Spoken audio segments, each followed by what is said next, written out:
इसके बाद अख्तर मैंगल साहब। Thank you, Mr. Speaker, Deputy Speaker. It was a sad day yesterday for democracy. It was really a sad day for democracy yesterday. हम में से किसी एक ने भी ये तस्वुर नहीं किया था, जो आईन के वो उठाते हैं, मुल्क के लिए जदोजहद करते हैं, कि किसी ऐसे बंदे का इंतखाब होगा, वो इमेंस पावर के ऑफिस में जाके पाकिस्तान जैसे एटमी कुव्वत के एटमी बटन उसके हाथ में दिया जाएगा, जिसके पास न पब्लिक मैंडेट हो और जो 4 दहाइयों से इख्तिदार में रहे हों और वो 4 दहाइयां उनके इख्तिदार के जाती मुफादात की एक जिंदा दस्तावेज हो। यही था वो जो आपने कल देखा है। ये वही है जो दोनों बड़े आज हमें दर्स दे रहे हैं जमहूरियत की। नाना की सियासत वो दफन करके गया है, अभी अपने नाम के साथ भुट्टो का लफ्ज लगा कि भुट्टो नहीं बनता। नाना की सियासत कब की जा चुकी है, उनसे हिसाब मांग ले। वो हार कहां गए जो स्विस में पड़े थे? अपने हुकूमत की बात कर ले, उनसे पूछ ले, उनसे एक लफ्ज पूछे, उनसे एक लफ्ज पूछे। आप हुकूमत में आए, आप हुकूमत में आए, हुकूमत में आने के बाद deputy speaker, let me complete जी। Deputy speaker, let them have the courage to listen. Gaur साहब, बैरिस्टर। हम तो चाहते ही ये। डिप्टी स्पीकर, मैं यही पॉइंट आउट कर रहा था। हमें तो दर्स देते हैं अपने गिरबानों में जाके। क्या पहली हुकूमत लेके PDM 1 जब हुकूमत आई, उसी को लेके विद इन अ मंथ नेब का कानून चेंज करवा के 50 अरब रुपए के केसेस माफ नहीं करवाए? It's a ground reality, it's a ground reality deputy speaker, it's a ground reality. क्या ये कह सकते हैं कि अगर इसको इतना ही घुमंड है जमहूरियत पे, हकूक पे, तो एक लफ्ज बताए जब हमारी औरतें जेल गई हैं, एक लफ्ज उन्होंने कंडेम्ड करके बोला है?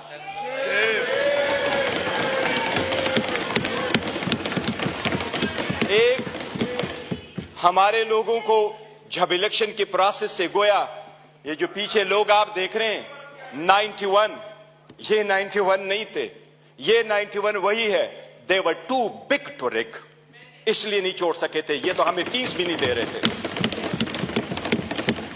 प्रपोजलों को रोका, सिकंदरों को रोका, डॉक्यूमेंट्स छीने गए, कैसरा इलाही से उसका दुपट्टा छीना गया।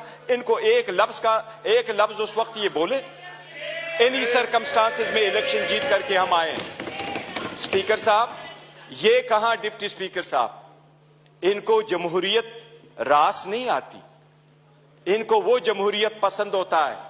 शहबाज शरीफ साहब कैसे कहते रहे, ये एक दूसरे को मुफादात के टक्कर में इकट्ठे होते हैं, इसलिए ये पावर शेयरिंग पर बिलीव करते हैं। इमरान अहमद खान नियाजी अवामी सियासत पे बिलीव करता है, पावर शेयरिंग पे नहीं करते। क्या शहबाज शरीफ ने मलक कयूम को फोन करके कन्विक्शन नहीं करवाई थी? कितने अदब के साथ अभी कह रहे इकट्ठे बैठ के। आज इन्होंने सारे एक डाइनिंग टेबल पे बैठने वाले लोगों में इतने ओहदे नहीं बांटे। ये इमरान खान है, जिस वक्त आपके पास डेमोक्रेसी आएगी, जिसने मोरूसी सियासत को खत्म किया, मेरे जैसा वर्कर चेयरमैन PTI की हैसियत से इस वक्त खड़ा है। इस ईमान का pride of parliament Umar Khan साहब है। Pride of parliament Umar Khan, जिसके पास शायद ज्यादा वोट तो नहीं आए, he couldn't get most of the vote, but he was the candidate with most credibility, alhamdulillah। हमारा शेर मुल्तान को स्पीकर मुकर्रर किया, वो फर्जंदे मलकन को इमरान खान साहब ने डिप्टी स्पीकर मुकर्रर किया। इनसे पूछे कोई ओहदा किसी को और देंगे क्या? पीपल्स पार्टी में कोई भी और बंदा नहीं है सदारत के लिए कि जरदारी को आप देते हैं? योर ऑनर, डेमोक्रेसी ऐसी नहीं है, डेमोक्रेसी ऐसी नहीं है कि बकेन के दरख्त लगाए और आड़ू की पौधे का फिर आप तस्वर रखे कि आड़ू मिलेंगे। ये बकेन के दरख्त है, अवाम से इनके कोई उम्मीद नहीं है कि इनको आड़ू मिलेगा। योर ऑनर, हमें एहसास करना होगा, ये जाती मुफादात में आते हैं। कितने फ्रॉइडली कह रहा है कि सबसे कम उम्र इनके तरफ है और सबसे बूढ़े भी इनके तरफ बैठे हैं। जमहूरियत में potential ability and talent matter करता है, जो आपको इस तरफ मिलेगा। यही रीजन है कि हम में से इमरान खान का कोई भाई बहन बांजा भतीजा इस वक्त नहीं बैठा, लेकिन हमें जान से अजीज है और हमारे 100 इनके 200 पे बारी है। यही वो डेमोक्रेसी थी मिस्टर डिप्टी स्पीकर। जो लोग हमारे साथ आजाद हुए वो हमसे आगे बढ़े, जो हमारे बाद आजाद हुए वो हमें पीछे छोड़ के गए। जब पाकिस्तान का नाम ले लो, दुनिया के लोएस्ट क्रेडिबिलिटी में आता है। रूल ऑफ लॉ में हम सिर्फ अफगानिस्तान और म्यांमार से आगे, बाकी पूरी दुनिया से पीछे। हम गुर्बत में 37% गुर्बत से नीचे, नेशनल पॉवर्टी लाइन में 21% नीचे। हम कैसे आगे तरक्की करेंगे? बाकी गैस, पेट्रोल, बिजली तो दूर की बात, आपको पानी मुयस्सर नहीं है। ये इन लोगों की 4 दहाइयों की कसम रहा है जो अवाम को दिया है। इसलिए अवाम ने समझ करके इनको रिजेक्ट कर दिया है। एमकेएमयू वाले वो साथ बैठे थे। मुझे हमेशा से 2 पार्टियां अदरवाइज पसंद हुआ करती थी। एक जमात इस्लामी जिसमें फिर भी जमहूरियत है, दूसरा एमकेएम जिसमें मुतवस्सित तबके के लोग शामिल होते थे। लेकिन इस मर्तबा वो भी टिकट लेने वालों के लाइन में लग गए और अपने वसूली की सौदाबाजी की। इनके 15 सीटें बैठ करके दिखाता हूं, 1 2 3 15 सीटें हमारी कराची में उन्होंने ली है, 2 सीट हैदराबाद में लिए। यही वो 15 सीटें जो उनको कहा क्या बेहतर होता अगर ये ओहदे के पीछे न जाते, असूल पे चढ़ते और ये छोड़ जाते, क्या फर्क पड़ता? इनके पास अब ये ना होता। जनाब स्पीकर, अगर आगे चलना है तो कुछ बेसिक वसूल पूरे दुनिया में होते हैं। पहला वसूल ये, आपके सामने वो साइफर का जिक्र कर रहा है। साइफर एक हकीकत है। इमरान खान साहब ने जिस वक्त ये उठाया है, वो लोग जो मुल्क को साजिश करा कि हुकूमत खत्म करने में, उनका ट्रायल होना चाहिए बजाय उसकी जिसकी आपने हुकूमत खत्म किया और उसको ट्रायल भी करवाया।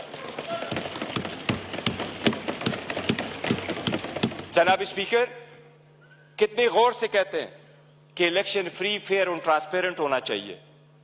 आप उस हुकूमत का हिस्सा थे डिप्टी स्पीकर। जो ही हुकूमत बनी, इनकी पीडीएम आई, सबसे पहले इलेक्ट्रॉनिक वोटिंग मशीन इन्होंने खत्म करवाई, because they knew it public के रिजेक्टेड। ये ओहदे बांटते आपस में। ये डेमोक्रेसी से दूर दूर उनका कोई ताल्लुक नहीं। स्पीकर, डिप्टी स्पीकर, अगर हमने आगे जाना है, बढ़ना है, तो उसके मिनिमम कुछ वसूल होते हैं। और मिनिमम वसूलों में यह कि एक वक्त में बहुत सता कल मायूसी जरूर हुई है कि यह तो हम मानते भी नहीं है कि यह प्राइम मिनिस्टर है, लेकिन फिर भी उस ऑफिस में निकलते हुए भी इसने हमारे वो औरतें बहनें जो जेलों में, उनकी रिलीज का कोई ऑर्डर नहीं किया था। इससे तो यूसुफ रजा गिलानी बेहतर था, जिसने पहले दौर में यह कह दिया था कि जज उसको मैं आजाद कराऊंगा। ये वही वाले लोग हैं जो उस तरफ चले गए। डिप्टी स्पीकर साहब, डेमोक्रेसी के वो उसूल जिसको लोग सुनहरी उसूल क्या कहा करते थे, ये लोग कुर्बान कर चुके हैं। ये आकर के आपको दर्स देते हैं कि हम डेमोक्रेटिक है। योर ऑनर, ये डेमोक्रेटिक नहीं है, ये मुफाद परस्त है। इसमें कोई शक नहीं। आपने नेब के कानून में तरमीम की, आपने अपने मुफादात की पॉलिसी की, सबसे बड़ी काबीना इसने बनवाई।